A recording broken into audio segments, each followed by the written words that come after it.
Hey guys, tonight we begin with the last breath of a man who ruled half the known world and choked on his own laughter. So before you get comfortable, take a moment to like the video and subscribe, but only if you genuinely enjoy what I do here. Let me know where you're tuning in from. What time is it where you are? Tonight's stories are quiet, odd, tender even. They don't roar with history's triumphs, they hum with its humiliations. Royal beds that became deathbeds. Ceremonies that ended in collapse. And golden thrones that led to very undignified exits. They say history remembers the victors. But it also remembers the moments that made the mighty feel suddenly very small. A king with a crown of gold, slipping on his own pride. A queen too elegant to ask for help, who quietly vanished behind a velvet curtain. Some died mid-laugh, others died mid-sneeze. One simply sat down and never stood again. These were people raised above others until gravity had its say. And when it did, it didn't care for jewels or titles. Dignity, it seems, is a fragile robe, one that doesn't always fit well in. Death, there's something soft about these stories. Something a little sad, a little funny, and entirely human. Because behind every golden statue and oil painting, there once stood a body with sore feet, bad dreams, and moments they'd rather no one ever mentioned again. So tonight, we won't mention them loudly. We'll whisper. Because embarrassment, like grief, prefers quiet company. And that brings us to our first tale of a ruler who didn't fall in battle, nor to treason, nor to poison, but to laughter, his own to be exact. A meal gone wrong, a joke delivered just right, and a room too echoing for rescue. Let's step softly now. The crown is still rolling on the floor. There is a kind of laughter that sounds like thunder in a marble hall, bold, echoing, delighted with itself. And then there is the quieter kind. The kind that starts in the belly, hiccups once, and doesn't quite know when to stop. He was a man who had worn velvet for so long, he no longer noticed the weight of it. Crowns didn't dazzle him anymore. They just made his temples itch. His throne was carved oak, older than most of his subjects, and so stiff it left marks on the backs of his legs. Even so, he liked to laugh, especially at dinner. That was when the wine ran red, the torches burned gold, and the fools were at their funniest or their most terrified. If you're enjoying this pace already, leave a soft like below and subscribe. If you'd like more nights like this, that night, the fire crackled like it had something to say. The roast had been oversalted. The musicians were off-key. But then a courtier half-drunk, fully desperate, told a joke. No one remembered it later. Something about a bishop, a donkey, and a misdelivered letter. Not very good. But the king laughed and laughed and laughed. He clutched his sides and tilted back his heavy crown. He wheezed, coughed, gasped for air. A servant standing nearby stepped forward, then hesitated. You didn't interrupt a royal fit of joy. Not unless summoned. And this wasn't joy anymore, but no one wanted to be the first to notice. The king's face turned a curious shade, somewhere between wine and plum. He beat the table once, hard, and the goblets jumped. His breath came in short bursts now, too fast, too shallow. The hall had quieted. Still, he laughed. It was a strange kind of silence that followed. The silence of velvet and stone and 30. People pretending not to panic. His wife, draped in brocade and ceremonial disappointment, stared blankly at the meat on her plate.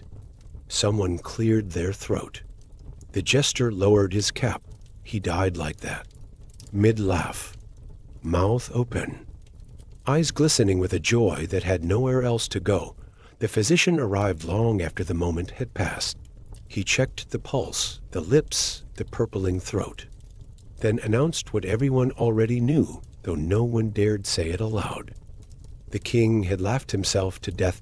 In the days that followed, the court tried to dignify it. They whispered of a sudden seizure, a heart too grand to beat for long. The palace scribes avoided the word laughter entirely. It was unseemly. It didn't belong in royal ink, but the kitchen boys knew. And the torchbearers. And the girl, who scrubbed the wine stains from the floor. They knew the truth, and it followed them home in giggles, in disbelief, in something that felt almost holy. Or at least human, because how strange, to die not by sword or poison or cold, but by joy, by a joke you didn't even tell. By the softness of your own ribs, shaking against time, they buried him with his crown slightly askew, because no one dared touch it once it fell. The royal painter did his best to make the face look solemn, but even in oil, the corners of the mouth refused to fall all the way down. There was something in the eyes. Not peace exactly, but... Surprise.no1 ever told that joke again. Not. Out of fear. Out of respect. Because for all his cruelty, and he had his share, the king had died laughing. And in a world of gallows and plagues and cold, damp castles. That was no small thing. His jester retired soon after. Said the hall felt too quiet now. Said no laugh was worth that kind of silence. He took his bells, his fool's cap, and vanished somewhere beyond the hills. Some said they saw him later, telling softer stories to children in marketplaces. Ones without bishops or donkeys, just stories. Stories with gentler endings. The throne, of course, did not stay empty. Thrones never do. Another man sat there within weeks, one hand always on the armrest, the other never far from his chest. He didn't laugh much, and so the story passed into dust and dinner table legend, told in whispers, always with a glance around first. There are still people who say quietly, around firelight, that they'd rather die like that. Laughing. Full. Surrounded by half-drunk fools and bad music. That maybe, just maybe, it's the only royal death that ever made sense. The castle stones remember it too. If you walk those halls at night, some say you can still hear it. A laugh deep, uncontainable, bouncing gently off the ceiling. Fading softly, like smoke in winter, and somewhere, tucked between the tapestry and the truth, is a final irony.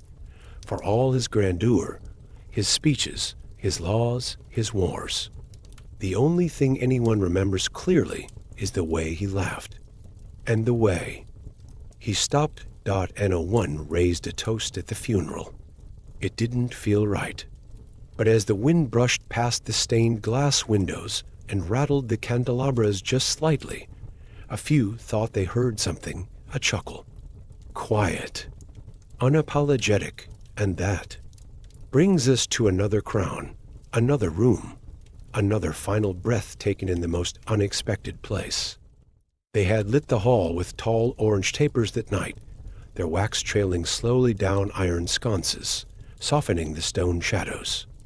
The ceilings were high and arched like the inside of a cathedral, but the warmth in the room came not from reverence, but from roasted meat, sour wine, and the small, dangerous pleasure of watching a man laugh too hard.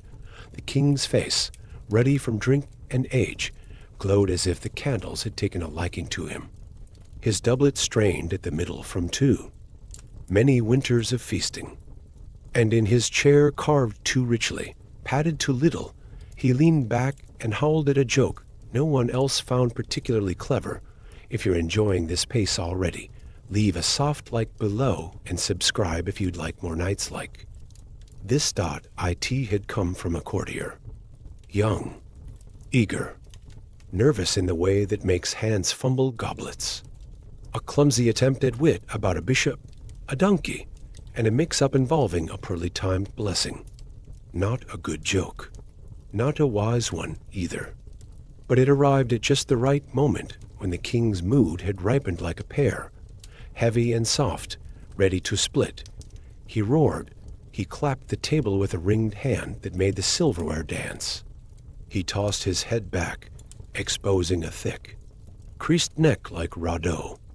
And he laughed in great, uncontrollable bursts, hiccuping, choking, blinking tears. The musicians stopped. A servant dropped a spoon. No one knew whether to smile or call the physician. He had always been a man of appetite. For laughter, yes, but also for indulgence, for stories told loudly and dinners that stretched into candle stubs. And perhaps that night, his heart, overfed and overworked, simply decided it had heard enough. He wheezed, gasped, still grinning, as if even his body wanted to believe this was part of the joke. The room shifted, not abruptly, but subtly.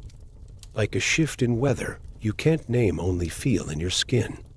The laughter slowed, stuttered, then stopped.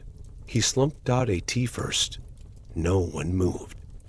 There is a terrible stillness in witnessing something you don't yet understand, a hesitation shaped more by rank than reason. It wasn't that they didn't care. It was that they didn't know if they were allowed to, and so the hall held. Its breath, the jester, pale as cheese, backed slowly into the wall. The queen, expression like a locked door, lifted her goblet, but did not drink. Somewhere near the door, a boy with a tray of fruit took a single step forward, then stopped. Only. The king leaned there, eyes open, smile fixed, as if still trying to hear the end of the joke. Later, the physicians would come, late and breathless. They would press fingers to his wrist and whisper Latin no one asked them to explain. They would drape a cloth over him, straighten the heavy chain around his neck, and speak of apoplexy, of heart failure, of royal frailty, but the staff knew. The guards, the girl who'd filled the wine jugs. They told each other in kitchens and corridors that their king had laughed himself into silence, that the final blow wasn't a dagger, but a joke. They tried to make it respectable in the records, embellished a little. A sudden illness, they said, a tragic collapse. They did not mention the snort, the wheeze, the soft sound of one man dying from too much joy, but it became a story anyway, because you cannot keep something like that from slipping into legend. It trickled down the servants' stairs, out the scullery door, and into taverns where men with tired boots and aching backs found it strangely comforting. That a king, a man with gold thread in his cuffs and the power to kill with a frown, could be undone by laughter. What a thing! They buried him in a robe that still smelled faintly of roasted duck and cloves. The painter who sketched his final portrait had to press the mouth down with his thumb to make it look solemn. Even then, the corners refused to behave. The jester left court within a fortnight, packed his bells in a sack, and disappeared. Some say he became a storyteller by the sea, trading mockery for fables. Softer things, safer things. The throne did not stay empty long. Another man took it, one with thinner lips and a cautious laugh.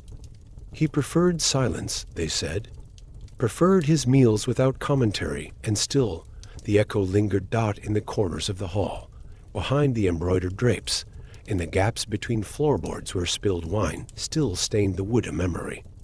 Hummed, the sound of joy too large for one room. The sound of a man who, for a moment, forgot he was supposed to be serious. There's a strange beauty in it. That death came not with cruelty, but with delight. That even power rigid and ceremonial could be peeled open by something so absurd, so childlike, so human. They say if you visit the old hall on a cold night, you might hear it. A chuckle, soft as velvet. As if the stones remember what dignity prefers to forget. And that brings us quietly to another crown, another breath, and another ending not written in gold, but whispered in embarrassment. The wind that morning moved gently through, the hedges stirring the long grass and rustling the reeds near the moat. A light fog clung low to the fields, curling between stones and settling over the earth like a tired sigh. Somewhere beyond the orchard, a stable hand muttered to himself, while dew gathered in beads along every blade of straw. It was the kind of morning that smelled like old wood and wet wool, the kind that made even kings feel mortal beneath their cloaks. The monarch had risen early, or what passed for early in a palace where no one dared knock until the sun was visible in the sky. He dressed himself in layers of fur-trimmed linen, heavy with embroidered crests and sweat from too many seasons past. His boots were stiff. His pride was soft, and he was in the mood to hunt. If you're still settling in, maybe leave a quiet like on this video and consider subscribing only if it feels right. Hunting for him was not about skill. It was about ritual. He didn't ride far. He didn't aim well. But he liked the feeling of command, of dogs barking at his feet, of squires running ahead with bows and horns. He liked the way the trees parted for him, the way no one ever told him no. And that morning he spotted it, a goose, fat, pale, unbothered.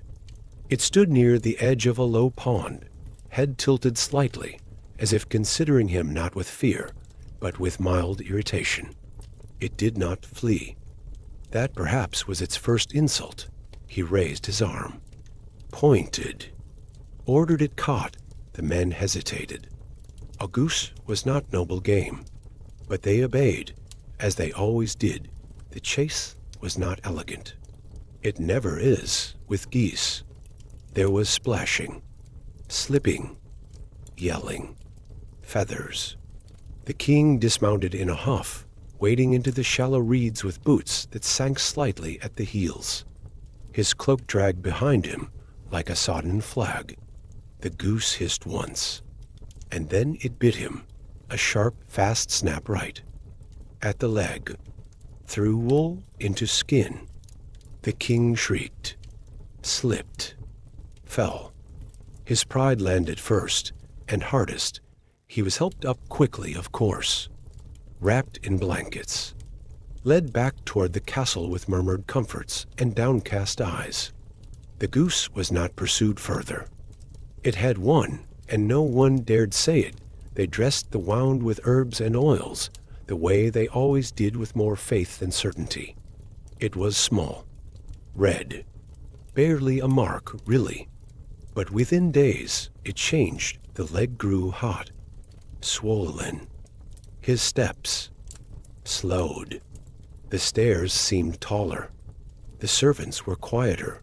He raged, of course, called for better doctors, called for the goose's head. But it was already gone, flown perhaps, or simply vanished into the reeds from where it came. A creature of barnyard origin, now elevated by accident into legend. And the wound? It lingered, not large, but unclean, the sort that simmered beneath silks, the kind that throbbed at night when candles burned low and no one else was watching. It didn't kill him outright, not yet, but it humbled him in steps, in size, in slow refusals. The court tried not to notice. They spoke of injury during the royal hunt, never naming the culprit. They blamed a sharp branch or a hidden thorn. Anything but a goose, but the story seeped through the walls anyway, as all stories do. Kitchen hands passed it like a loaf, half whispered, buttered in ridicule. The stable boys laughed into their sleeves. Even the priests, when asked for prayers, coughed to hide a smile. It wasn't just the injury. It was the indignity. For years he had stood at balconies, raised goblets, condemned traitors. Now he limped from his chair, jaw clenched, one leg dragging slightly behind like a reminder. Not of war, not of treason, but of poultry. The wound worsened with the seasons. His skin grayed, His humor soured. The room smelled faintly of vinegar and damp cloth. No matter how often the windows were opened, he did not die quickly. But he did die bitterly. The end came during a rainstorm, with the shutters rattling and the servants pretending not to glance too often at the door. He called no names, left no speeches, just slipped gently, finally into a quiet no one wanted to describe, and the goose. It became a ghost of sorts.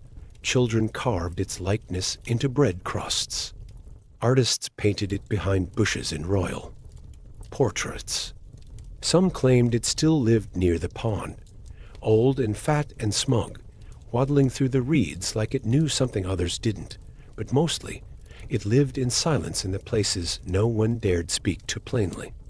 A reminder that even kings dressed in velvet and fed on songbirds could be brought low by a creature with webbed feet and bad manners.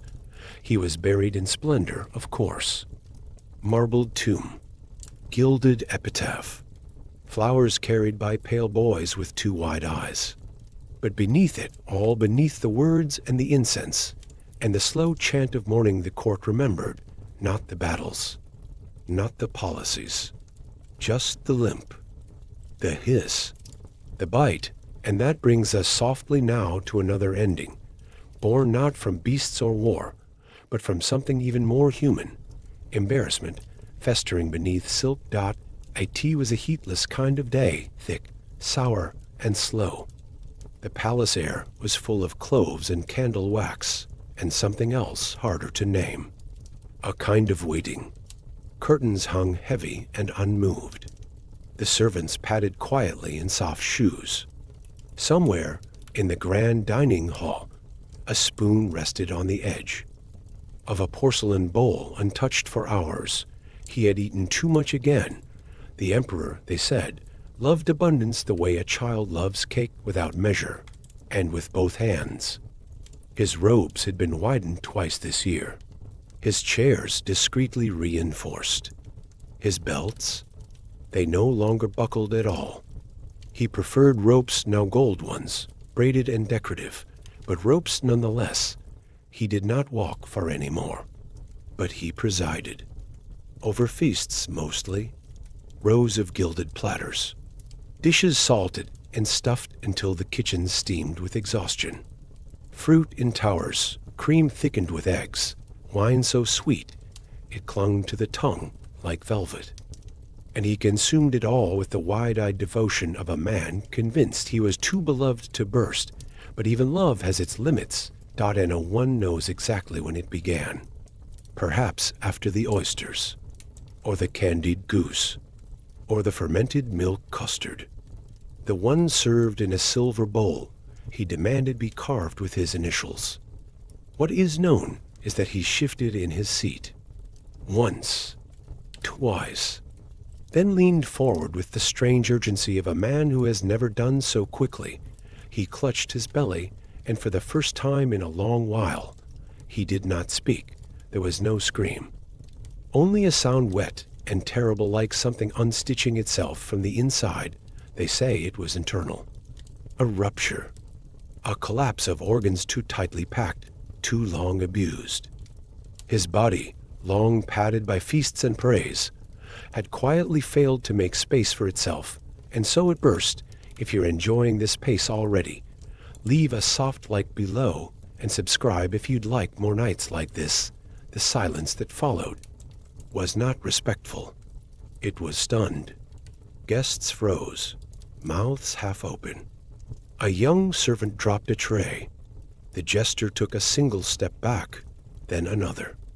The emperor slumped forward onto the table, his great rings clinking gently against a loaf of untouched bread. No one moved for a long time, not because they didn't care, but because they didn't understand what they were seeing. Death usually takes its time. This one arrived with all the subtlety of thunder in a glass room. They tried to clean it, of course, cover it, spin it into legend.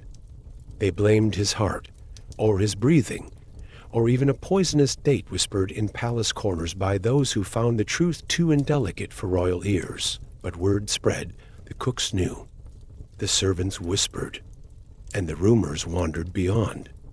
The palace walls, losing none of their shape in the telling, they said the emperor exploded, that his belly stretched too far, too long, could no longer bear the weight of his appetite, that the man who devoured his empire finally collapsed under the banquet table, surrounded by roast fowl and sweet figs. The story stuck. You see, it wasn't just the grotesque details.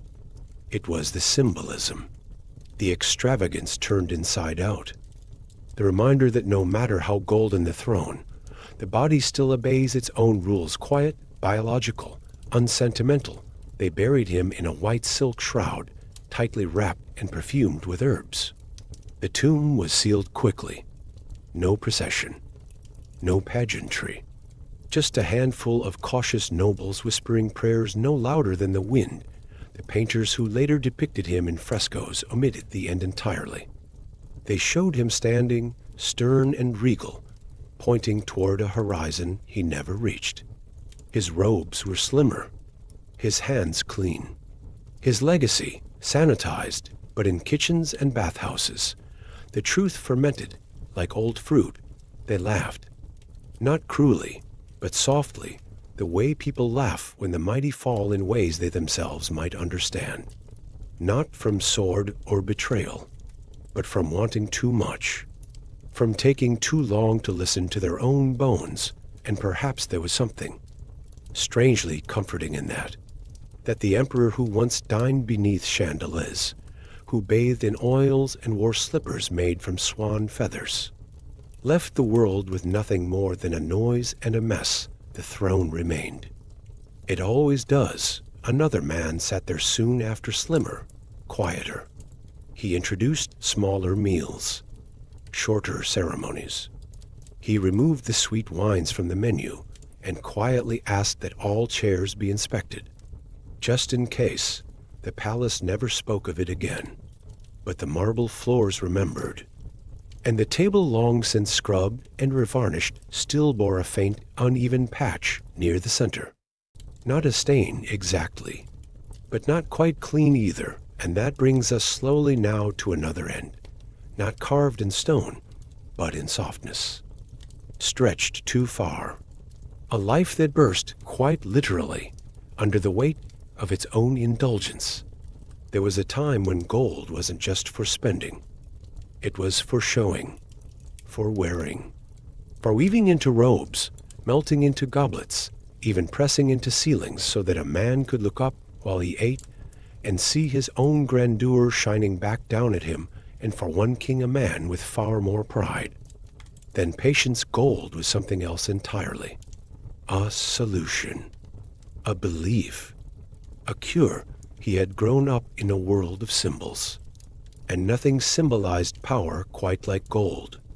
Not battle, not blood, not even birth. To be golden was to be more than human. It meant you had risen above the soil and the sweat and the ache of common life. It meant you had won, but winning for him was never enough. He wanted to be golden, not just in name, but in body. He wanted it inside him. It started with rumors, whispers from distant lands, half-believed tales of immortality in flasks. Elixirs said to extend life, to sharpen the mind, to crown the soul from within. Alchemists promised him all of it. They brought powders, tinctures, drops in tiny glass vials sealed with wax and worry. Most were nonsense. A few were poison.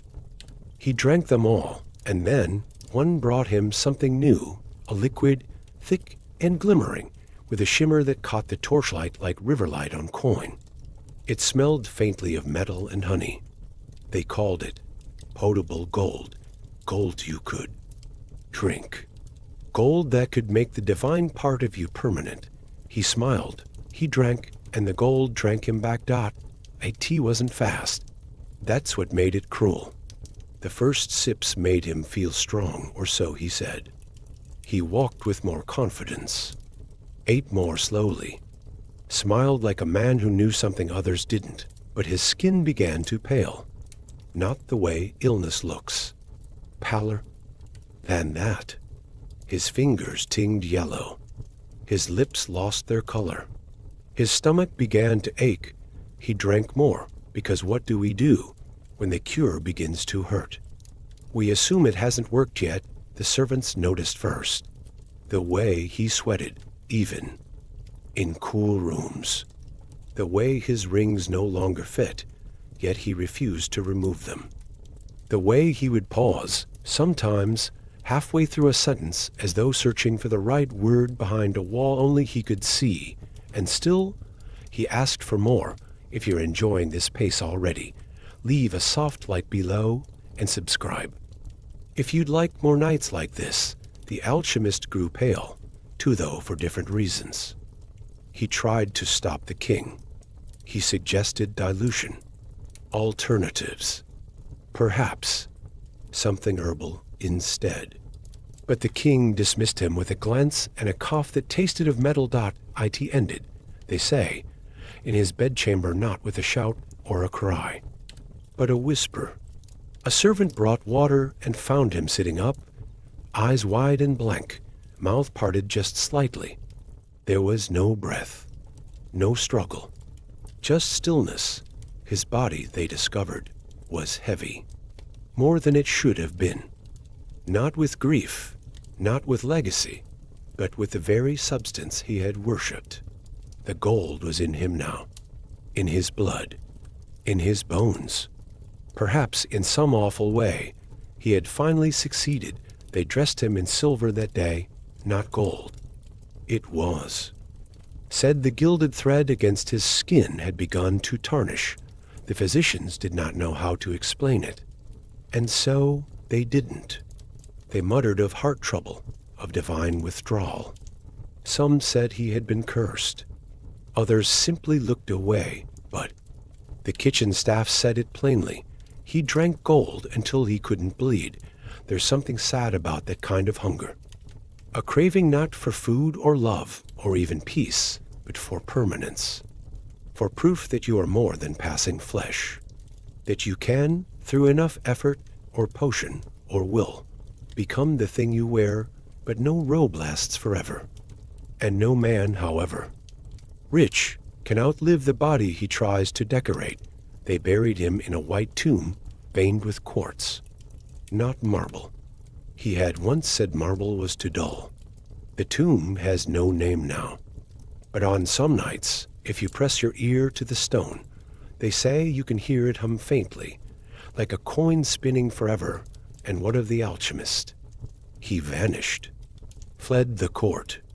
Perhaps he returned to a small village and worked quietly with herbs again. Perhaps he tried once more to make something beautiful, but not from gold, because gold, as it turns out, does not love us back. It can be worn, displayed, melted, minted, but not swallowed, and that brings us to another figure. Draped not in silk, but in rhythm, a queen whose final dance would end with silence rather than applause. The air inside the palace ballroom was thick with perfume and powdered heat. It clung to skin and lace and breath, sweet and stifling, as if even the oxygen had been dressed for the occasion. Candles flickered in their sconces, their wax pooling, like little fallen crowns. And in the middle of it all she spun, the queen, draped in violet silk so fine it moved like fog around her ankles, stitched with glass beads that shimmered like dew. Her bodice was tight, her hair a tower of pinned curls and jeweled combs. But it was her feet that mattered tonight, because tonight was for dancing, not the slow, swaying kind meant for courtly whispers and careful hands. No, tonight was the feast of her own making, a celebration of her survival, her rule, her beauty. She danced the way a flame dances when no wind watches, and they watched. If you're still settling in, maybe leave a quiet like on this video and consider subscribing only if it feels right. Dozens of courtiers lined the walls, painted and powdered, and practiced in flattery. They clapped in rhythm, gasped in admiration. Some whispered that she had never looked younger. Others simply blinked in disbelief, because her joy was not quiet. Her joy was relentless. She spun and stepped, her shoes whispering across the marble in rhythms that no one else could follow. The musicians, sweating behind their violins and flutes, did their best to keep up. The tempo climbed. The air grew warmer, and she kept dancing even when her breath came faster, even when her skin gleamed not with elegance, but effort. She laughed once, loud and bright a sound that rang high above the harpsichord, and settled in the rafters like a ghost, but beneath the silk and jewels, something else had begun to stir, a tightening, a flutter, a pressure just behind the ribs, small at first, like a stitch from laughter. She ignored it, smiled through it, spun harder. The world began to blur at the corners. The faces at the edge of the room grew farther away. The music slowed, though no one had told it to. Her legs ached. Her heart thundered. She danced still, because to stop would be to admit something she never allowed herself to admit. That the night was ending. That her youth, her illusion, had a limit. And so she pressed on. They say she collapsed mid-turn. One arm reaching outward, fingers splayed as if catching the next note of music that had already moved on without her. There was a moment of silence, then a flurry. Hands, cries, the rustle of skirts and panicked breath. Someone shouted. Someone else fainted. A nobleman dropped his goblet. She lay there, unmoving, eyes closed, lashes resting on cheeks flushed. Too dark. The beads on her dress still shimmered, unaware their queen had stopped. A physician was summoned.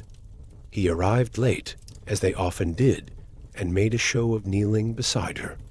He whispered diagnoses no one understood, spoke of exhaustion, of a heart too generous to warn, but the maids, the ones who had laced her corset, who had watched her from the corners of the room with wide, worried eyes, they knew. She had danced too hard, too long, not for joy, but for defiance. The kingdom mourned. Poems were written, paintings commissioned, ballads sung in lilting, voices about the queen who loved her people so much she danced herself to death for them.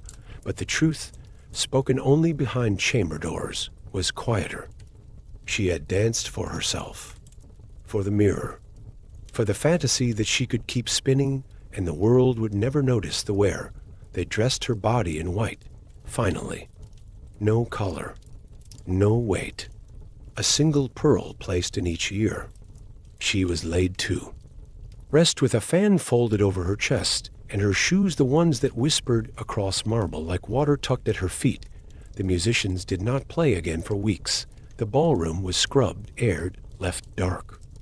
The candles melted to nubs. The marble grew cold again, and the dancers danced differently now, slower, with more pauses, more glances toward the floor. Some said you could still hear it late at night, long after the palace had gone to sleep. A single pair of footsteps tracing a circle across the silent hall. Barely there, but rhythmic, determined, like a heartbeat too proud to stop. And so we move now, not to silk and dance, but to something simpler, the stone steps of a palace. And the king who slipped not in battle, but on his own ambition. There are moments when dignity is a matter of timing. A slight pause before entering the hall. A careful step onto the dais. The deliberate weight of a hand resting on a golden railing. These are the gestures that make royalty seem untouchable, but sometimes the world tilts and even kings forget to look where they're going. It was raining that morning, a soft, steady rain that made everything gleam a little too much. The stone steps outside the palace had been scrubbed just the day before. Now they shimmered slick with rainwater and fallen leaves. Beneath the weight of wet velvet, and polished heels, the stones no longer felt like steps. They felt like a warning, but he didn't see that. He was running late. Or rather, he was walking with urgency, which is the royal way of hurrying without appearing to do so.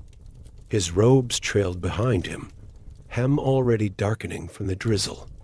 A squire held a folded umbrella. He dared not open without permission. The guards marched in silence, and at the top of the stairs, the king took his final step forward. If you're enjoying this pace already, leave a soft like below and subscribe if you'd like more nights like this. His boot struck the edge of a leaf, or maybe just a patch of stone more treacherous than the rest. There was no cry, no shout, just a thump. The kind of sound that makes people freeze, not from fear, but from awkwardness. He landed hard, not in battle, not in drama, but in something smaller, duller. His hip struck the edge of a stair. His head snapped back against another. One of his rings flew off and rolled down the steps, coming to rest beside a puddle shaped like a crown. Silence stretched, then servants rushed forward. There was the shuffle of wet shoes, the clatter of dropped gloves. A minister slipped while trying to help. The guards drew closer, unsure if they should look concerned or pretend nothing happened. He was still breathing. That, at first, was the comfort, but his eyes didn't open. They carried him back inside, carefully, slowly, as though the grace they forgot on the stairs could be restored by gentleness. His robe dragged behind him, soaking the floor in silence. He lingered for a day, maybe two, in a bed that had once held a prince, and now held a man full of bruises and the quiet betrayal of his own legs. He didn't speak much, didn't want visitors. Only asked once whether anyone had laughed. They hadn't, not yet, but laughter, like truth, always arrives eventually. The story traveled fast, carried on the breath of courtiers who smiled too politely, who bowed a little too low. A king brought down by a stair, not by sword, not by fate, just friction. The people didn't mock him. Not exactly. There was something too familiar in it, because everyone, at some point, slips on wet stone, on words, on the weight of being seen. He was buried with ceremony, a golden canopy, trumpets, the whole procession carefully timed to avoid the stairs altogether. No one mentioned them, but every guard watched their footing that day. In time, the stone was replaced, not out of disrespect, but out of superstition. The new one was textured rougher, safer, but the memory clung to it, the way water clings to moss. And the ring? It was never found. Some say it was lost in the grass. Others say a gardener found it and buried it beneath a rose bush. A quiet offering to gravity, but the lesson, if there was one, lived on. Not everything that topples a king is sharp. Sometimes it's just the world, moving slightly beneath him. A moment too fast. A leaf in the wrong place. A crown that, for all its splendor, still can't keep a man from falling. And now we shift from stone to porcelain, from steps to silence, as we reach the tale of a prince, and the revenge that arrived in the most undignified vessel of all. In palaces, the grandest embarrassments are often born in the smallest rooms. The chamber where the prince slept was warm, but not kind, draped in embroidered curtains, thick enough to block the draft, but not the tension. The mattress was stuffed with feathers, but the dreams that unfolded there were never soft. He was a man accustomed to indulgence, but not respect, and she, the chambermaid, was used to being unseen. She moved quietly, knew which floorboards creaked, knew how to fold his clothes the way he liked, how to light his fire before dawn without waking him. She was young, yes, but not naive. She watched, listened, understood too well how little it took for a prince to wield cruelty like a candle lightly, carelessly. Often, he humiliated her once, not with a blow. That would have been almost honest. But with a laugh, a pointed joke, at her expense, made in front of courtiers while she carried his linens. They laughed too, not because it was funny, but because he had the power to decide what was. She didn't cry. Not then. Instead, she waited. If you're still settling in, maybe leave a quiet like on this video and consider subscribing only if it feels right. In the palace, there was one task no one wanted. The emptying of the bedpan, the porcelain vessel, hidden beneath royal beds, filled each morning with the quiet evidence that even princes are human. Most servants avoided it. She didn't, because she had an idea. It was simple, quick, untraceable. On a cold morning when frost dusted the windows, and the breath of horses fogged the stables, she placed the pan not beneath the bed, but beside it, just slightly, enough to be missed by sleepy eyes and stiff limbs. Then she waited. They say the shout was heard through 3 corridors. A sharp yelp, followed by a crash, then a string of words the palace scribes would never record. The prince had stepped directly into the bedpan, slipped, fallen, and in doing so, had soaked not just his foot, but his dignity. The servants did not laugh aloud, but the air buzzed with it. He emerged red-faced, hair tousled, one slipper missing, the hem of his robe dripping. His pride cracked like old porcelain, and though no one said it outright, everyone knew she was reassigned within the week, moved to the kitchens. A quiet demotion meant to punish without scandal, but she didn't mind. The kitchens were warmer, and down there, the story became legend. They called it the Porcelain Rebellion, not in front of nobles, of course, but in whispered circles around the bread ovens, where maids and scullery boys shared stories like crumbs. The tale of the girl who reminded a prince, with the gentlest cruelty, that power cannot dry everything. The prince recovered, physically, but his temper sharpened. His laughter, once loud and loose, became thin. He no longer made jokes about the staff. Or perhaps they simply stopped laughing. He lived on, but differently.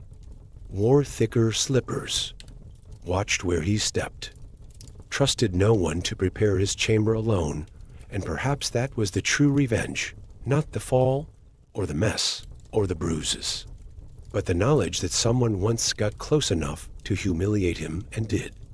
With porcelain, patience, and a plan. Made entirely in silence, she never returned to his chambers. Never needed to. Her story had already settled into the walls like old smoke. Not written in scrolls or sung in ballads, but remembered. And sometimes remembrance is the finest crown of all. The bedpan, they say, was replaced with one of gold. Not because it worked better, but because it looked less like the thing it was. He hoped, perhaps, that gilding would erase the memory, but no amount of shine could hide the truth. And so we move now to another ceremony gone wrong, not in private, but in the grandest hall of all. A coronation where the crown stayed steady. But the floor did not. They had polished everything. The marble gleamed. The banners fluttered gently in the still air. Even the crown, freshly cleaned and lit by golden sunlight pouring through stained glass, seemed to hum with anticipation. This was not just a ceremony. It was a statement. A coronation meant to silence all doubts, to still all whispers. The hall was packed. Velvet and brocade on every bench. Nobles fanned themselves with programs. Musicians sat upright, bows poised. And in the center of it all, the soon-to-be monarch stood with stiff pride, chest puffed, chin lifted, palms slightly trembling at his sides. There is something sacred about a coronation. A performance not just of power, but of perfection. Every step rehearsed, every line memorized, every cushion fluffed into place, but the floor.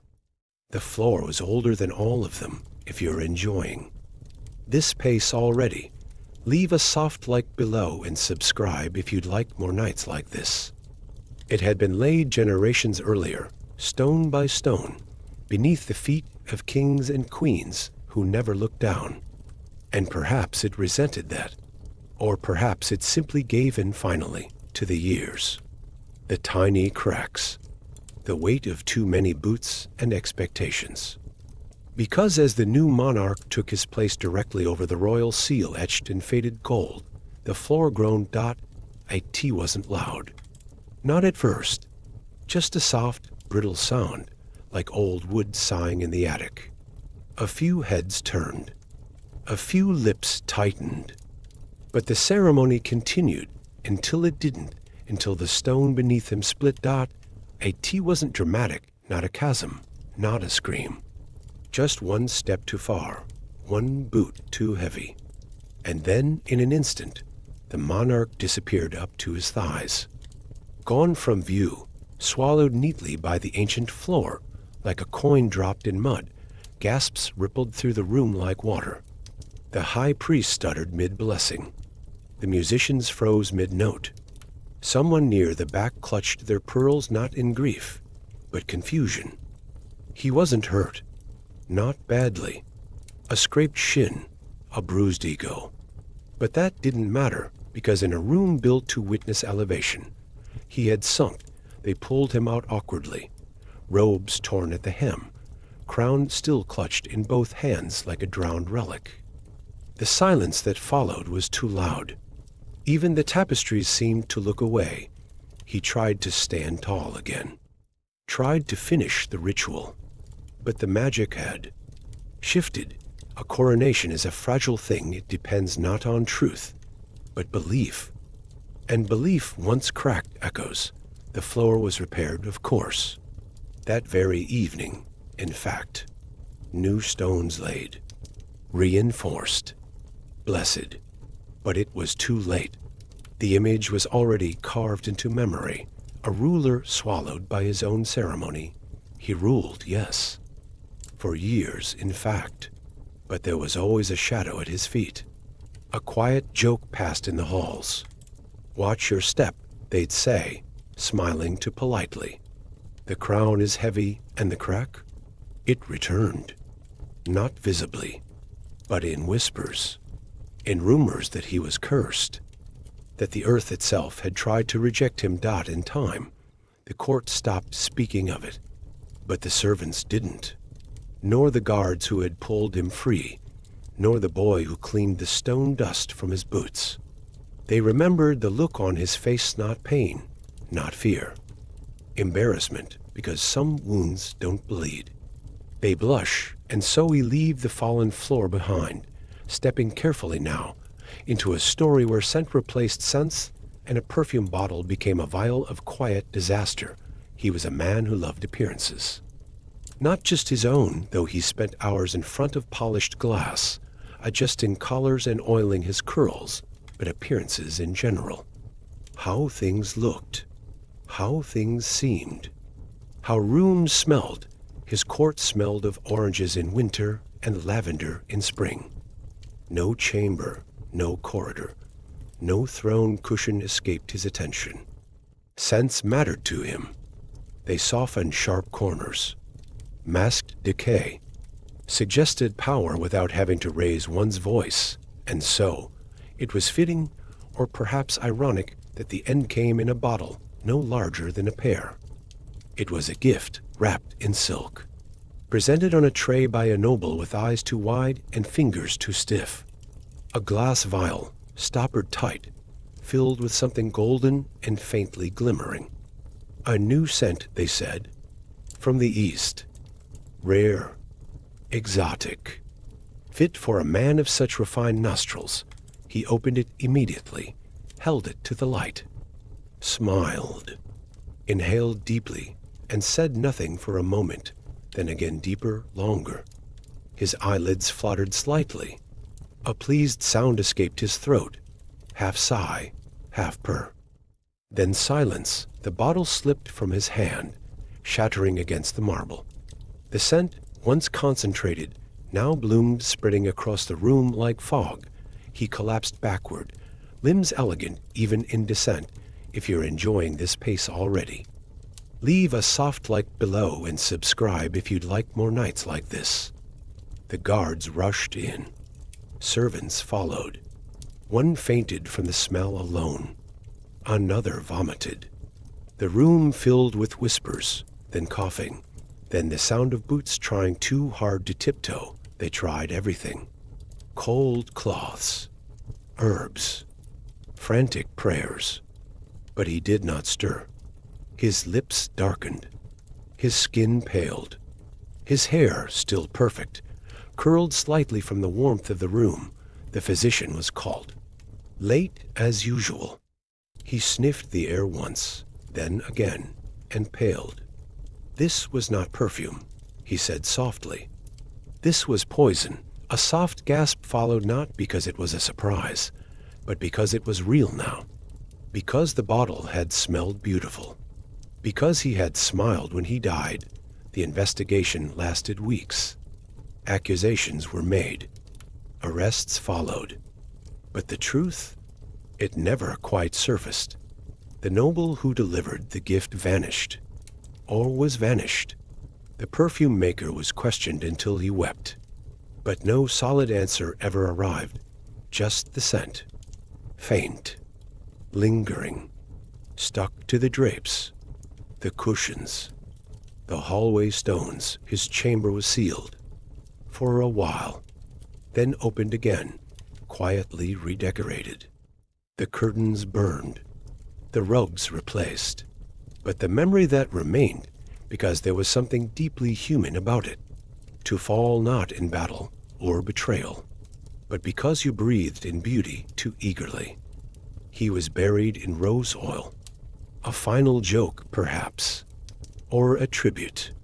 No one knows, but the story stayed behind, in whispered warnings and perfumed letters left unopened. A reminder that some things are meant to be admired, not inhaled. And now we move into the most private of places. A room no one ever speaks of in statues or scrolls, but one that holds more truth than any throne. The royal toilet. There is no graceful way to speak of it. No embroidered phrase. No noble metaphor. No ballad sung softly in a candlelit hall. But the truth remains, settled stubbornly in the folds of history, like something swept beneath a rug. He died on the toilet, and not just any toilet. A royal one. Polished wood, padded cushion, golden hinges. A seat more throne than throne. Tucked behind a tapestry, guarded not by soldiers, but by silence. He went in alone. That was his custom. No attendants, no guards. Just himself and a book worn at the corners, pages folded with grease from too many breakfasts. The chamber was warm, too warm. The window sealed. The incense overused. He sat, and he strained. They waited outside, servants used to this rhythm. 5 minutes, sometimes 10, occasionally 20, if the book was good. But this time, it stretched. No sound. No movement. No call for assistance. Eventually a knock. Then another. Then the quiet push of a heavy door, and there he was, eyes closed, mouth slightly open, legs pale and still beneath bunched linen. The book had fallen. His hand still rested on the page. At first, they didn't speak, not from respect, but from confusion. How do you carry a king, half-dressed, through the halls he once ruled? With blankets, they decided, and haste, and shame. They whispered of stroke, of pressure, of a heart overburdened by meat and ambition. The physician nodded solemnly, though even he seemed embarrassed by the specifics. The chamber was cleaned. scrubbed, sealed the toilet, removed, replaced by a bench no one ever sat on, but the memory lingered because for all his proclamations and feasts and marches through torch-lit halls, the last moment of his life was private. So painfully, humanly private. It reminded them and reminds us that power does not protect from absurdity, that even a crown cannot shield against the sudden weight of blood, bone, and failure. He was buried quickly. And no portrait was commissioned. No poem written, but the staff remembered, and late at night, when the wind whistled through the servant passages and the candles burned a little lower than usual, someone would always say it. He died. Sitting down, and now we turn our gaze. To a queen, a sharp wit, a cruel tongue, and the final irony that caught her breath mid-laugh. Some people are born with laughter in their bones, not the loud kind, not the careless cackling of fools, but the cold, deliberate laughter of those who see the world too clearly. She was like that. The princess, cloaked in silk, raised in gold, but sharper than either. Her smile was slow, her wit faster. She didn't fear much. Least of all death. At dinners, she mocked it. In salons, she toyed with it. If death comes, she once said, leaning over a goblet of honeyed wine, I shall ask him to dance. They all laughed, of course. Nervously, but she didn't. She smiled without blinking and took another sip. If you're still settling in, maybe leave a quiet like on this video and consider subscribing only if it feels right. She was clever. Too clever, some said. The kind of woman who knew how many candles were on the chandelier, how many steps from her chamber to the chapel, and exactly which nobleman trembled when she raised a brow. But cleverness, like all things, has a season. It was spring. A feast was held in her honor, something ceremonial and bloated, with a table too long and wine that arrived before the food. She was seated at the center, dressed in sapphire, the room lit by 1,000 flames and 1,000 more eyes. Someone told a joke. It wasn't a good one. Something crude. Something whispered too loudly by a duke already 2 goblets deep. But she heard it and laughed, not politely, not decorously. She threw her head back and laughed the way only people who never had to apologize can laugh. The sound spilled across the table like wine. Her hand slapped the cloth. Her shoulders shook. And then she stopped mid-breath, mid-laugh. Something caught, a hiccup, a gasp. No one knew. Her fingers flew to her throat. Her mouth opened, but no sound came out. Her body tilted slightly to one side. Silence fell. The musicians trailed off. The duke stopped grinning. She stood, or tried to, then crumpled. There is something terribly final about laughter that doesn't end on its own. The physician rushed forward, his hands shaking, muttering about spasms, about the lungs, about the danger of air that won't move. But none of it mattered. Her laughter had stopped her. They say it was a seizure. Sudden, rare, the body confused by joy, betrayed by breath, but others whispered something different, that she'd tempted fate, mocked death too many times, and death, tired of jokes, had taken the last word. The court wore mourning black. Her chamber was sealed for months. The mirrors draped. Her dogs given away. The harp she loved left untouched in the corner of the music room, but no one forgot. How could they? The sound of her laugh still rang in the hallways, echoing strangely, not joyful anymore, but eerie. Unfinished, servants said they heard it at night. A soft chuckle behind the curtain. A breath of amusement where no one stood. A reminder, because death, it turns out, does not like being teased, and so the kingdom moved on. Carefully, quietly. Jokes became tamer, laughter more restrained. As If everyone now feared what might come if it spilled too freely, she was buried with her fan, the one she used to hide her smirks, and her quill, the one she used to write letters full of razor-sharp wit. The inscription on her tomb was brief. 4 words. She laughed too hard, and now we move from laughter to luxury to a ruler who wanted everything to smell like roses, and in doing so, drowned in his own delight. He hated the smell of people, not because he was cruel, necessarily. Just sensitive. Overly so. The scent of sweat, of wool, of wet leather, and old parchment had bothered him, offended him, clung to his mind long after the body had passed, and so he turned to perfume, not a dab, not a mist, not the quiet suggestion of scent like most nobles wore. No, he demanded clouds. He wanted rooms that breathed roses, corridors that exhaled spice, fountains that frothed with lavender and musk. He wanted the world to smell like anything but the truth. He began modestly, a few drops on his cuffs, a touch behind the ears.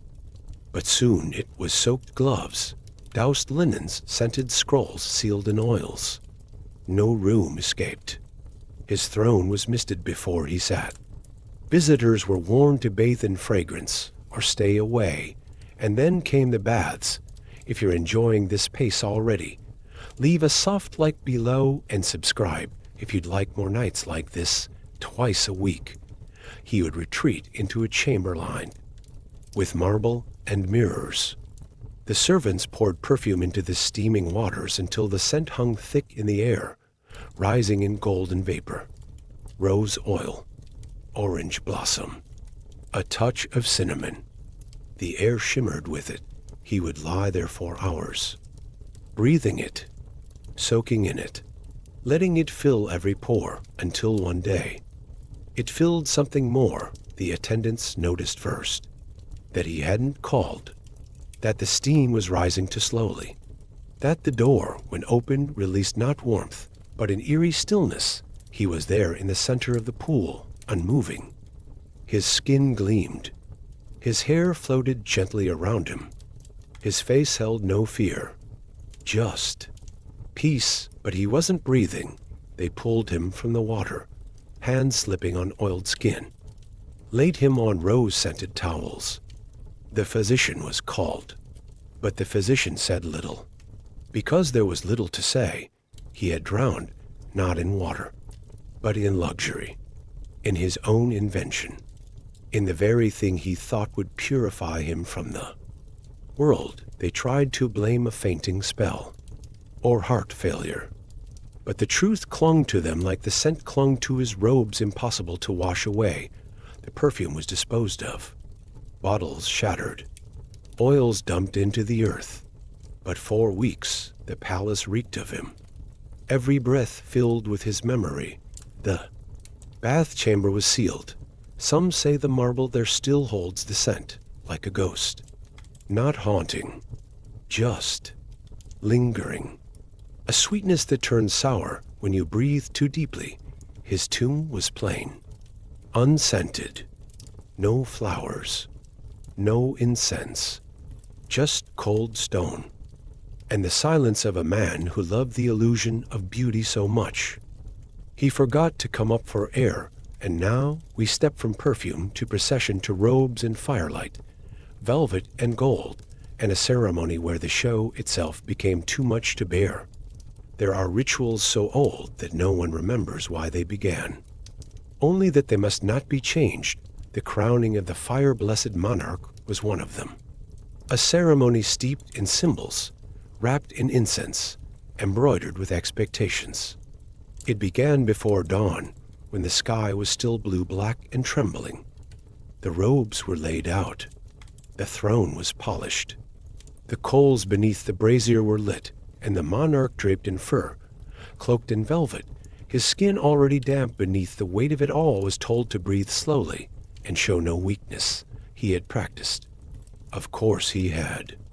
Walked the route a dozen times, memorized each bow, each glance, each gesture designed to prove control. But rehearsals do not burn incense or crowd rooms with 1,000 staring eyes. They do not pump heat through every corner until the walls begin to drip. They do not ask a man to kneel beneath fire, but this day did. He knelt, and the heat rose. The hall was thick with it. Candles by the dozens. Torches at every archway. The brazier, meant to symbolize divine warmth, was stoked too soon and burned too high. The incense myrrh, mostly, with hints of clove and smoke curled around his face like a veil, his breath caught, not visibly. Just a flicker behind the eyes. A slight tilt of the shoulders. But someone in the crowd saw it. And someone else. And soon the hush began to ripple, subtle and confused, as the monarch tried not to sway. He held still for as long as he could, but pageantry is heavy. The robes clung to his skin. The crown, though hollow, pressed like a stone. His knees trembled. His jaw clenched. And finally, mid-prayer, mid-blessing, he slumped forward. If you're enjoying this pace already, leave a soft like below and subscribe if you'd like more nights like this. IT wasn't a collapse. Not exactly. Just a slow folding, as though the body had finally realized it belonged to the earth again. He crumpled into velvet. The incense did not pause. The fire did not notice gasps, footsteps, the scraping of ceremonial shoes across marble. The priest stammered. The guards hesitated. It was not written in the script. They carried him out quickly, quietly, while a choir hummed the final verse of a hymn no one could hear anymore. Outside the hall, servants fanned him. Cold cloths were brought. Water touched his lips, but his eyes did not open. Later, they said it was exhaustion. Heat. A heart strained by devotion. But those who dressed him knew better. The robes had been too much. The fire too hot. The performance too long. He had suffocated beneath ceremony. They buried him in the same robe that betrayed him. It smelled faintly of ash. The new monarch, when crowned, shortened the ritual, removed the brazier entirely, chose linen over velvet. The priests grumbled, but the people understood, because spectacle, when stretched too far, becomes a noose. The fire-blessed coronation was never held again. The hall remained, but the scent of incense never quite left its stones, and now we descend from the noise of ceremony to the silence of armor into a tale where one forgotten detail turned to nights. Honor into a quiet tragedy. Armor is meant to protect, to shield the fragile from the sharp, to turn a man into a statue that breathes, and no one believed in armor more than he did the young nobleman knighted before his voice had fully settled. His armor had been crafted by the kingdom's best, polished daily by trembling squires, admired by the court as though it were more flesh than steel. It gleamed like pride itself. He wore it to every ceremony, every tournament, every portrait. His visor never lifted unless it absolutely had to, and he liked it that way, hidden behind slits of iron, safe from sneers and glances, and even, it seemed, the hand of time. But armor, like ego, requires maintenance. And sometimes, one hole makes all the difference. The event was small. A summer tourney. Local, really. Nothing of consequence, just nobles showing off their form and farmers selling roasted apples from carts. But he arrived like a comet, fully encased, each step heavy and precise. His plume curved like a question mark against the breeze. If you're still settling in, maybe leave a quiet like on this video, and consider subscribing only if it feels right. He mounted his horse with help, of course. No knight in that much metal climbs unaided. And as he took his place on the tilt field, a murmur passed through the crowd, part admiration, part confusion, because he had not lifted his visor, not once.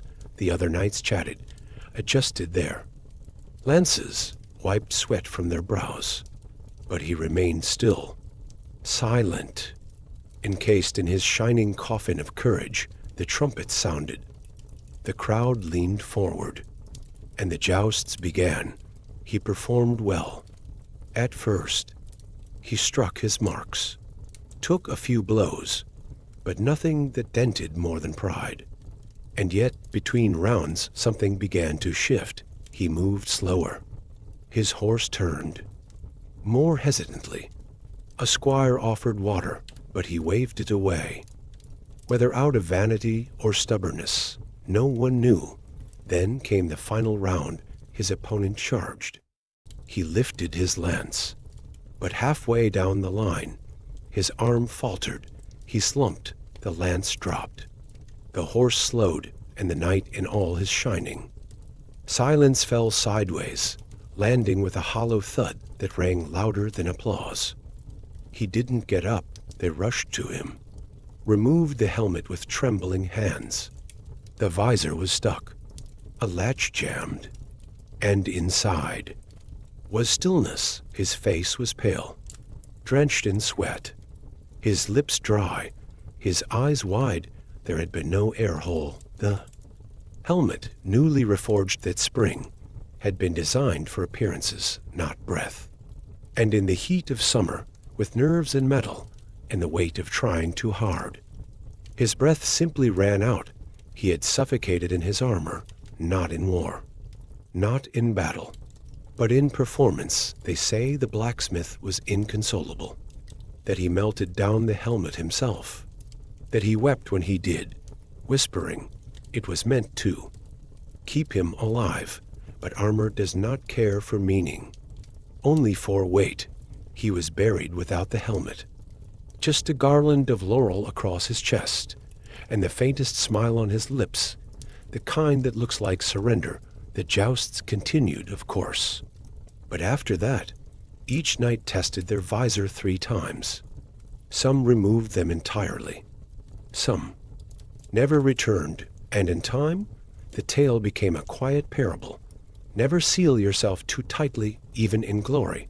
Now, we step into softer fabrics, into silks and snow, toward a woman draped in pride, cloaked in elegance, who refused to bundle herself for the cold and paid the price in silence. Winter came gently that year, not with storms or shouts, but with a quiet persistence, the kind that creeps through window cracks, gathers in corners, and settles into bones like a secret. The palace was not built for cold. It pretended well with its tapestries and tall fireplaces, its velvet drapes and fur-lined slippers, but the stones remembered every chill. And so did the servants who woke before dawn to place warm bricks beneath the beds, but the queen refused them. She believed winter was for the weak. She walked the halls in silks, refused cloaks indoors, insisted on open windows to clear the air. She drank wine chilled from snow-packed cellars, said it sharpened the mind, said the cold could not touch someone like her. She wore beauty like armor, and armor, as we've seen, can be terribly deceiving. If you're still settling in, maybe leave a quiet like on this video, and consider subscribing only if it feels right. Her gowns were works of art, thin, shimmering, soft as mothwing, but never warm. Her favorite was a pale blue thing sheer at the sleeves, stitched with icy pearls that caught every candlelight and whispered of glaciers. She wore it that night, a banquet, small, intimate, just enough nobles to flatter without exhausting her. The fire blazed behind her, but she sat just out of reach, her back to the window open, of course, as always. A thin layer of frost clung to the sill. She spoke little, smiled but faintly, sipped her wine slowly. Her fingers curled slightly at the tips. A few guests noticed, exchanged glances, but said nothing. You do not question a queen's comfort, not to her face. She stood at the end of the night, pale and poised, and walked herself back to her chamber, refused the hand offered to her. declined the fur-lined robe draped over her shoulders. "I'm not cold," she said softly, with a smile that felt like porcelain. She closed the door behind her, and by morning she had not stirred. The maid found her seated in a velvet chair beside the hearth, unlit. Her hands folded, her eyes closed, her body perfectly still, as if she'd simply chosen not to move anymore. They thought she was sleeping, but when they touched her, she was stiff, cold, gone. The physician called it heart failure, or exhaustion, something vague, gentle. But the maids knew. The guards who'd stood outside the chamber that night knew. The window had been left open, just a little, and she had refused blankets. She had frozen in her gown. The court tried to turn it into poetry. They said she died in grace, that she became a snowdrop, a frost lily, a creature to find for fire. But those who washed her limbs behind closed doors saw the truth. Her skin was blotched, her lips pale, her spine bowed forward ever so slightly, as if even in death she was holding herself upright. They buried her in that same blue gown. Against the priest's advice, against every whisper of reason, she would have wanted it, they said, and perhaps she did, but somewhere, beneath the silk and pearl, was a woman who forgot that even beauty has limits, that cold does not care for elegance, that winter does not pause for pride. Afterward, the palace rules changed. Fires were lit earlier. Windows stayed shut. Servants were no longer scolded for offering warmth, but in some chambers, the air never fully softened again, and if you walked those halls in winter, even now, you might feel it, that thin layer of chill beneath the floorboards, the echo of a woman who thought herself untouchable, until the frost touched her back. Now we drift to a different kind of danger, not the cold, but the cutting kind. A jester, a joke, and the deadly weight of words told in the wrong room. There are laughs that echo like applause, and there are laughs that cut like knives. The court jester knew the difference. He was small, sharp-eyed, quick-limbed, wore bells that never rang unless he meant them to.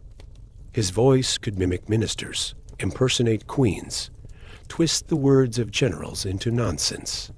He had survived 3 monarchs, 2 coups, and 1 near execution, all through timing and tone and knowing exactly how far was too far. Until the night he did in single quotes T.it was late. A feast meant for peace after months of tension. Wine overflowed. Meat glistened. The fire popped with the sound of marrow cracking in bones. And the king, weary, bloated with pride and paranoia, asked for laughter. The jester obliged. If you're enjoying this pace already, leave a soft like below and subscribe if you'd like more nights like this. He danced. He joked. He balanced on chairs and spun riddles from rumors.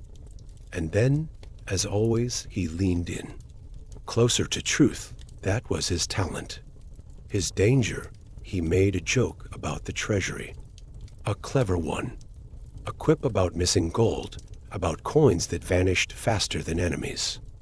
In the dungeon, the nobles tensed. A few laughed too loudly. Others lowered their eyes. The king didn't laugh at all, not right away, but the jester, emboldened by nervous chuckles, pushed again. Another joke, this time about the crown's weight. How? It bent the spine and dulled the brain. Still masked in metaphor, still wrapped in rhyme, but unmistakably pointed. The king's jaw tightened. Then he laughed, loud, sudden, as if it had taken a moment to find the humor. He clapped once, gestured grandly, called for more wine, but his eyes didn't match the smile. The feast continued. The jester bowed, returned to his corner. The laughter faded that night. He was found in his quarters, still clothed, still smiling, or so it seemed, until you looked closer. His lips were blue, his breath long gone. A goblet beside him, a faint scent of almonds in the air. No trial, no message, just a silence that wrapped itself around every corridor like fog. The official word was illness. Sudden, unfortunate. But no one believed it, because jesters don't die quietly. They're removed afterward. Laughter became less frequent at court, jokes less daring. The next jester quiet, round-shouldered, slow with his words, never once looked the king in the eye. The old jester's bells were removed from the royal hall, but some said they still heard them. Soft jingles in the early hours, echoes in the empty corridors. The sound of a man who danced too close to truth and was pushed from the edge. And the curse? It wasn't his death. It was what followed. The king grew colder. The court grew quieter. Smiles lost their corners, and every joke that could have warned him was left unspoken. They say curses come from witches or relics, but sometimes they come from the absence of laughter. From the moment you punish truth for dressing itself in humor, and now we move to a hunger of a different kind. A fast, a silence, and a ruler who simply stopped eating. It began quietly, as these things always do, not with illness, not with grief, just with a skipped meal, a bowl left untouched beside the throne, a slice of bread grown hard on a gold-rimmed plate, a glass of milk sweating softly in the corner of a dressing table. At first, no one noticed. Royals are often fickle with food. Banquets one day, refusals the next. Appetite, like power, can be unpredictable, especially for someone who had grown up with too much of everything. But this was different.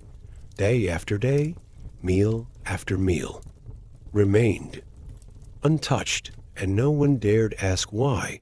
The servants whispered. Of course they did. They watched the cheeks grow hollower, the robes loosen at the waist, the hands tremble ever so slightly while signing decrees. If you're still settling in, maybe leave a quiet like on this video and consider subscribing only if it feels right. The kitchens adjusted. Smaller portions, softer foods, more honey, less salt. Still nothing. Plates returned as they'd arrived. Full, cold, unwanted. The court physicians offered explanations.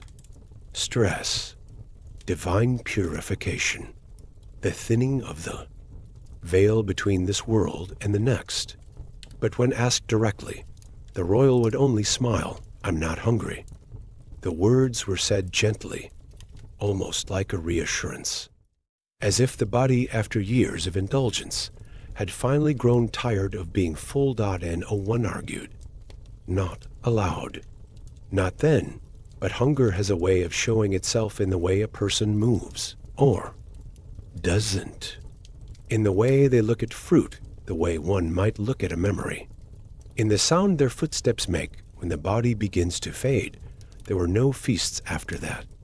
No late-night wine. No soft cakes served on ivory plates. Just empty. Hours and increasingly empty silences. Eventually, the queen asked, quietly, carefully, is it an illness? No, came the reply. It's something gentler. There was no funeral, because the body never truly collapsed. It simply stopped, like a candle that finishes burning, not blown out, not broken. Just done. He died in his chair, facing the window, wrapped in a robe that no longer fit. A single bird sang outside. The kingdom, stunned, tried to make sense of it. Ministers claimed it was a fast, a sacrifice for peace. Poets called it elegant. Philosophers debated whether it was strength or despair. But those who brought the trays, who watched the royal hands grow thin, knew the truth. It was forgetfulness, or weariness, or perhaps the quiet rebellion of a body tired of gold spoons and roasted meat. Tired of pretending, he was buried without a banquet. The gardens were closed for a week. No music, no bells. The kitchen fires burned lower. Somewhere in the pantry, a peach grew soft in the dark, and the cooks never forgot, not the taste of sorrow, but the look of it when served something beautiful. The one you're serving simply turns away. Now we drift to another bath, not fragrant like before, but steaming. Too hot, too still. A quiet room, a scalded silence, and the final breath of a royal who should never have bathed alone. It was meant to be soothing, a simple bath. Steam rising in soft clouds, a fire crackling in the grate, a towel warming on, a chair. The marble chamber was quiet, too quiet, the kind of silence that stretches like a held breath, the kind that only water can understand. He had asked to be left alone. A rare request, but not questioned. He wanted no attendance, no chatter, just stillness, just heat. The day had been long. His limbs ached. His crown had sat too heavily on his temples. The water was drawn deep, hot, infused with herbs, whose names only the apothecary remembered. The steam curled like incense. The air shimmered. He stepped in, slowly, settled, and closed his eyes. The doors were shut behind him. The torches lowered. Only the bath remained, a pool of stillness in a world that rarely paused, and no one checked again. If you're enjoying this pace already, leave a soft like below and subscribe if you'd like more nights like this. It's unclear what happened. Next, perhaps the water was too hot. Perhaps the air too thick. Perhaps his heart, lulled by comfort, forgot its rhythm. Or perhaps he simply fell asleep.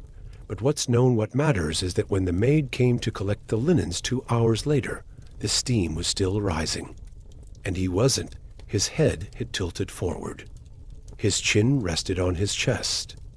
His arms floated slightly, palms turned upward in what looked like surrender. He might have looked peaceful. If not for the silence, she screamed, and soon the room was full again to full, with doctors and advisors and hands trying to lift something that could no longer rise. They wrapped him in blankets, called his name, pressed their fingers too. Places where no pulse remained, but warmth isn't always life.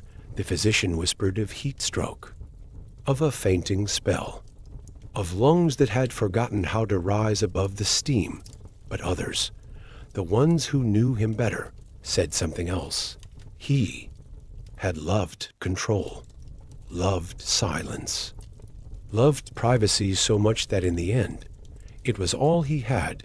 He died alone, not in battle, not in fear, but in the very thing he sought, solitude. His body, they said, bore no bruises, no marks, only the pink flush of too much warmth, as if the water had held him just a moment too long. They sealed the bath chamber, not from shame, but from sorrow, because the water, once drained, left behind something more lasting than steam, a stillness too heavy to scrub clean. He was buried in linen robes, simple and white. The fire was left to burn itself out. The herbs wilted in there. Bowls, and 4 weeks, the court bathed less, or not at all, as if the water might remember, as if it could still hold onto him. And now we leave the bath behind, the warmth, the hush, and step into a story far more bitter. A banquet, a mistake, and a poison meant for one royal, taken by another. The apple looked perfect, red as a ribbon, glossed with dew, resting on a plate of gold beside the roasted lamb and sugared figs. A tea had been polished carefully, not just for taste, but for message. In the royal court, food was never just food. It was theater, power disguised as sweetness. And this apple had a role to play. It had not been meant for him. That is the first and only truth that matters. It was meant for another arrival, a cousin, a guest seated 2 chairs to the left. The apple had been placed precisely, poisoned precisely. A single bite would have been enough. Quiet, clean, but the plan, like most things shaped in shadows, forgot one thing: how unpredictable people are when they are hungry. The wrong royal picked it up. He wasn't supposed to. He hadn't even been hungry, really. Just restless, bored, tired of speeches and overcooked meat. So when his fingers brushed against the smooth skin of the apple, he lifted it, admired it, and took a bite. If you're still settling in, maybe leave a quiet like on this video and consider subscribing only if it feels right. 1 bite, that was all. He smiled briefly, swallowed, set the core aside, and within minutes began to blink. Strangely, he reached for his goblet. Missed. Tried again. Dropped it. His body leaned, not gently, but slowly, as if uncertain whether it had been given permission to fall. A murmur swept the room. Plates were abandoned. The musicians faltered. He coughed once, then again, then did not move. The silence that followed was a question no one dared answer. Servants rushed.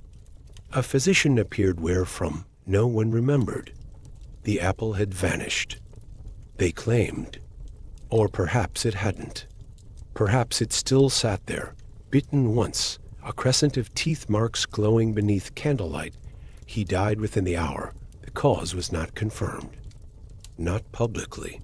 The court mourned with practiced grace. The body was embalmed. The cousin, the one for whom the apple had been intended, wept very believably, but the kitchen boy knew. So did the taster, who had left the room for a single moment. So did the maid who had polished the apple. With gloves, they never caught the one who planned it. Or maybe they did, and simply smiled at her the next morning, as if she had been clever enough to play the game and subtle enough to survive it. That's how courts worked. He was buried in orchard linen, his body surrounded by blossoms, his tomb carved with vines, as if the earth itself wanted to hold him like a garden. The cousin inherited nothing, but lived, and perhaps that was the punishment. The story of the apple became legend, told not in public squares, but in kitchens, where cooks checked fruit twice, and in nursery rhymes whispered to children who didn't yet know what power could cost.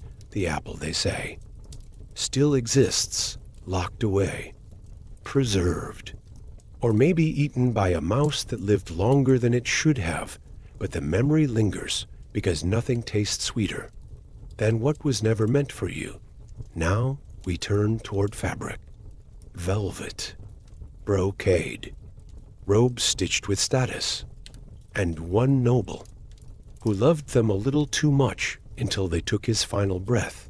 He loved to be seen. That was the first thing anyone ever said about him, before his title, before his bloodline, even before his name. Wherever he walked, heads turned. His robes flowed like banners. His rings caught firelight like stars. His shoes embroidered, impractical, left no scuff unshined. He believed in fabric the way some believe in fate. Velvet was his favorite, not just for its softness, but for the way it whispered when he moved. He wore it in every shade: deep plum, forest green, a red so dark it looked like wine in candlelight. He didn't layer for warmth. He layered for power, coats over coats, sashes over robes, collars tall enough to shadow his own cheekbones. It wasn't enough to enter a room. He had to arrive. They said he once fainted from heat while delivering a toast, and finished it anyway. Vanity, they whispered, or confidence, taken too far. But the noble himself never minded the talk. he thought of his wardrobe as armor. Not against swords, but against invisibility. If people were going to watch, he thought, give them something worth remembering, and so, in a way, he was dressed for his death. If you're still settling in, maybe leave a quiet like on this video, and consider subscribing only if it feels right. It happened during a ball midwinter, the fire roaring, candles melting into pools of gold. The noble arrived late, as always, trailing a velvet cloak so long to servants had to carry the ends. He wore a layered tunic, high-necked, with sleeves that brushed the floor. When he bowed, he danced. Elegantly, slowly, as if every turn was for a painter watching from the corner. But velvet is heavy, and layered velvet is heavier still, especially when laced tight around the chest. Somewhere during the third dance, he began to move less. His steps grew shorter, his smile thinner. A bead of sweat clung to his lip despite the chill in the hall. He lifted a hand as if to unfasten his collar, and paused, then stumbled. A low, breathless sound left his mouth, not quite a cough, not quite a cry. He collapsed into his own robes, folded like parchment, his body encased in yards of stitched splendor. No one caught him, not because they didn't try, but because there was simply too much fabric in the way. By the time they reached his chest, by the time they cut through the buttons, the hooks, the gilded thread, he was already gone, smothered, they said. Suffocated not by hand, but by fashion. His lungs had pressed against silk that wouldn't stretch. His heart had beat against seams that refused to bend. And no one noticed, because velvet does not show struggle. It simply folds. They buried him in linen, a quiet compromise. No velvet, no brocade, just a single piece of the plum-colored fabric he loved laid across his chest. Soft, silent, his chamber was left untouched for weeks. The servants did not speak while folding his robes. Some wept, not from grief, he had not been beloved, but from the strange sadness of it all. To die from beauty, from abundance, from one too many layers. After that, velvet fell from favor.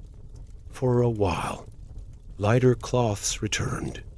Tailors began to ask more questions about breathing, but the story remained, told softly in sewing rooms, in whispers behind bolts of fabric. A caution, not against elegance, but against excess, because even softness, when piled too high, can become something you can't escape. And now we trade fabric for steel, a sword, a mirror, a noble who admired his own reflection until it cut back. He liked to admire himself, not loudly, not with speeches or fanfare, but with the quiet devotion of someone who had built themselves carefully, like a statue made of breath and posture. His mirror was taller than any man in the kingdom, polished so finely it reflected even candlelight like sunlight. It stood in his private chamber, between two windows that let in the morning glow just right.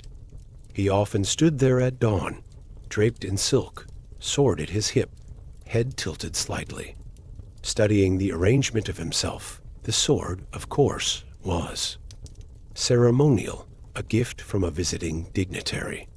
Gilded hilt, untarnished blade, never used in battle. He had never fought a war, never seen one. But the sword made him feel finished, somehow like a painting framed in silver. Each morning, he'd draw it just slightly, let the metal catch the light, watch it gleam against his chest, smile, and one morning, it didn't go as planned. No fanfare, no thunderclap, just a slip, a moment where grip forgot itself. He had oiled the scabbard the night before, wanted it to glide more smoothly, to shine more easily. But oil has its price. If you're still settling in, maybe leave a quiet like on this video and consider Subscribing only if it feels right, the sword came free faster than expected. Too fast. And in trying to catch it to stop it, his hand lost balance, the blade turned. Tilted. Fell and found the soft place just above his hip. He made a sound. Soft and stunned. Not pain, not yet. Just surprise. His hand went to the wound. Then the mirror. As if needing confirmation from both, blood bloomed slowly. Then faster. It stained the silk first, then the rug. He sat, then slid, then lay still. They found him there. Not at dawn. He had locked the door, but closer to noon, when he had missed 2 meetings and failed to scold the kitchen for serving pears instead of apples. The chamber was too quiet. The mirror to clean. They said it was an accident. Of course it was. There was no other word. But some said it was pride. A gesture too rehearsed. A man too in love with his image to notice the weight of real steel. He was buried with the sword. Tucked beside him in the casket, its blade wrapped in linen, the mirror was removed. No one wanted it.